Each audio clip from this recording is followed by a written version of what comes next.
magpahayag ang taong bayan. Ang sabi ng pulis, tayo daw ay nakaharang. Sila po ang nakaharang sa daan. Wala naman pong session sa Kongreso ngayong araw. Meron lang committee hearing. Ano ang dahilan?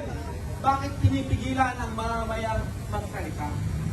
Samantalang, napakamakaswiran ng ating panawagan. Tapos na ang termino ni Duterte, nagpapatuloy pa rin ang drug war. Patuloy pa rin tayong nananawagan ng katarungan dahil wala pa tayong nakakamit na hustisya. Kaya kahit po ay narito para suportahan ang mga nanay at para hikayatin ang iba pang biktima ng tokhang, ang mga kaanak ng biktima ng tokhang na magsalita at sila ay susuportahan ng taong bayan. Gusto rin natin kung